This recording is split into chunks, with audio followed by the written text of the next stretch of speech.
Давным-давно это было. Семья китайских пастухов поселилась на склоне горы. Каждое утро они выводили пастись стадо овец вблизи зарослей бамбука, а из леса выходил маленький панда поиграться с овцами, ведь они были такими же белыми, как он. Однажды огромный леопард напал на стадо овец. Овцы разбежались, а панда не умел быстро бегать, и не миновать бы ему погибели. Но молодая пастушка не растерялась и стала бить леопарда палкой. Она отогнала злого зверя, но сама получила много ран, и храбрая пастушка умерла. Когда остальные панды узнали, что девушка отдала свою жизнь за их собрата, они начали горько плакать и посыпать себя пеплом. Плача, панды терли глаза и закрывали уши, чтобы не слышать отзвука всеобщей скорби. Утешая друг друга, они держались за лапы и всхлипывали. С тех пор белоснежные шубки панд почернели, но не целиком, а лишь на глазках, ушках и лапках. Красивая легенда, правда? Предлагаю узнать об этом азиатском черно-белом чуде поподробнее.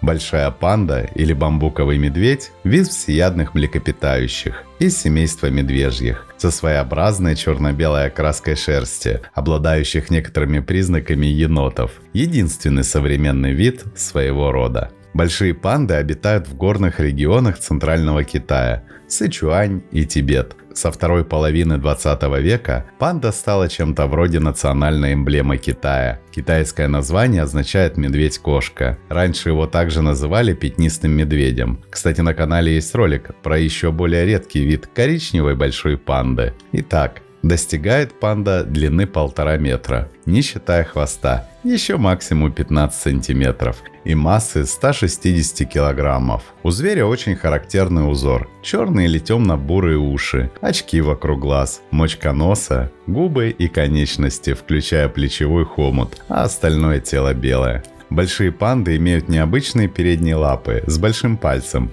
и 5 обычными пальцами. Большой палец, который на самом деле является видоизмененной костью запястья, позволяет ловко управляться даже с самыми тонкими побегами бамбука. Несмотря на то, что панды относятся к отряду хищных, фактически они едят один только бамбук, лишь изредка включая в свой рацион растения других видов. В день взрослая панда съедает до 30 килограммов бамбука и побегов. Кстати, для защиты от грубых бамбуковых щепок пищевод и желудок панды выстлан толстым слоем упругой слизистой ткани. Строго говоря, как и многие животные, панды всеядны. Также известно, что панды иногда едят яйца, мелких птиц, зверьков и некоторых насекомых, а также падаль наряду с их бамбуковой диетой. Животная пища для панд является необходимым источником белка, ведь единым бамбуком сыт не будешь. Однако зависимость больших панд от бамбука крайне высока, и если в каком-либо месте погибает весь бамбук, то живущим там пандам грозит смерть от голода. Подобные случаи были в 1975 и 1983 годах. Ученые говорят, что гиперзависимость этих медведей от бамбука могла развиться относительно недавно, около 5000 лет назад. Ареал обитания самцов, как правило, шире, чем у самочек, которые выбирают высокогорные леса на очень крутых склонах, дабы обеспечить лучшее укрытие для рождения пандят в зарослях бамбука. Ну а летом панды взбираются на высоту до 4000 метров, чтобы укрыться от жары. Шубка ведь у них теплая. Активничает китайская любимица в течение всего года. В зимнюю спячку не впадает. Низкокалорийная диета делает бессмысленным длительную спячку, как у бурых медведей. Поэтому панды не зимуют, а просто спускаются зимой чуть ниже по склону, где теплее и бамбук доступен. При этом каждый день на еду тратят до 12 часов. Можно классно лазать по деревьям, но обычно не делает этого, ибо лень матушка. Долгие годы великие умы мира дебатировали по поводу большой и малой панды, так как они имеют признаки как медвежьих, так и енотовых. В конце 19 века ученые исследовали 4 шкуры большой панды и решили, что большая панда – это древний представитель медвежьих, чуть ли не предок современных медведей. В 1936 году американский специалист нашел у большой панды много анатомических признаков, свойственных американским енотам-полускунам, и пришел к выводу, что большая панда – это гигантский енот. Наконец, генетические тесты доказали, что большая панда в действительности является медведем, а ее ближайшим родственником является очковый медведь, живущий в Южной Америке. Малая панда же образует собственное семейство пандовые, которое как раз ближе к енотовым, скунсовым и куньим. Кстати, ролик о безумно милой красной панде тоже есть на канале. По характеру бамбуковые медведи одиночки. Несмотря на образ тихого плюшевого молчуна, набор звуков у большой панды приличный. Однако при этом у панды мало визуальной мимики. Вероятно, эволюция не вкладывалась в визуальные сигналы, потому что животное живет одиночно, и общаться глазами в глаза практически не нужно. Большие панды не такие интеллектуалы, как какие-нибудь дельфины или врановые, но хорошо запоминают маршруты и ключевые места, участки бамбука и укрытия. Быстро учатся ассоциировать запахи и звуки с событиями. В неволе осваивают простые задачи на выбор, рычаги, игрушки-головоломки. Отмечают и игровое поведение. Молодые панды катаются, борются, карабкаются на деревья, даже без видимой практической цели. Это классический тренажер координации мышц.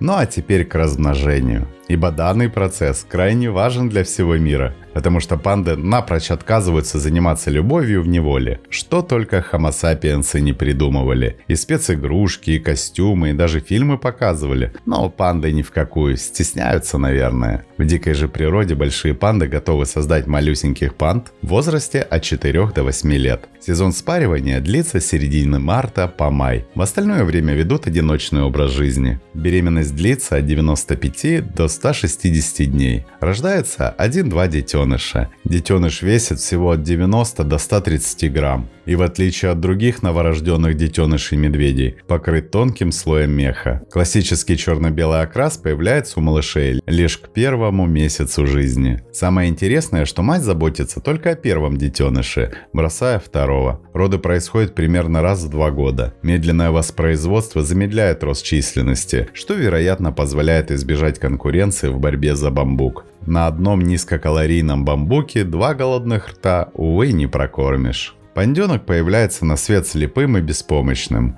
поэтому панда-мама кормит малыша по 14 раз в сутки, чтобы тот быстро рос и набирал вес. За полгода детеныш набирает 20 килограммов. А теперь ответим на вопрос, почему новорожденные панды такие крохотные? Люди до сих пор ломают голову над этим вопросом. Среди плацентарных млекопитающих у панд самая большая разница в соотношении габаритов мамы и детеныша. Последние исследования показали, что новорожденные соответствуют 28-й неделе развития детей человека. Стало быть, пандята появляются на свет буквально недоношенными. Подобное явление есть только у сумчатых. Но где сумчатые в эволюционном положении? А где, извините, панды? Как же так вышло? Единого мнения на этот счет нет. Но есть пара предположений. Возможно, это связано с тем, что панды изначально не совсем медведи. Странная теория, но имеет место быть. Другое предположение чуть более реально. Панды – звери неспешные. Причем неспешные не во всем. Но не только потому, что постигли дзен, питаясь одним только бамбуком, но еще из-за того, что естественных врагов у них практически нет, а следовательно, убегать им тоже не от кого. Поэтому можно неспешно рожать недоношенных детей и также неспешно растить их. Зато рожать будет легче, и риск мамы получить травму при родах почти нулевой. Но такое медленное размножение стало главной причиной вымирания. Чтобы сберечь этих удивительных животных, нужно не только перестать уничтожать их среду обитания, но и всячески сопутствовать их размножению. По существующим оценкам, в середине 1990-х годов в природе оставалось не более 1000 особей. Хотя за убийство большой панды в Китае полагается смертная казнь, основной угрозой для нее, по-видимому, остается браконьерство. Однако за одно человеческое столетие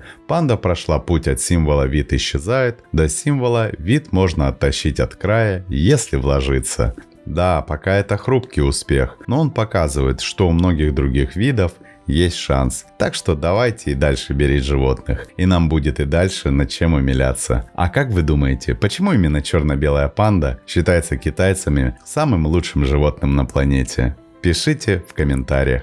Для тех, кто долгое время с нами И кто хочет поддержать развитие наших каналов, может перейти на платформу Boosty по ссылкам в описании. Там доступны все видео с каналов Планета Земля и ЗУ, без рекламы и замедления. Спасибо, что посмотрели этот ролик. Не забывайте ставить лайки, писать комментарии о том, какое бы животное вы хотели бы увидеть в следующем видео, и делиться этим видео с друзьями. Это очень помогает развитию нашего небольшого сообщества. Подписывайтесь на наши паблики по ссылкам в описании к видео. Там много интересного. С вами канал о животных ЗУ. Мы собираем большую видеоэнциклопедию про все виды животных планеты. Любите природу вместе с нами. До скорых встреч!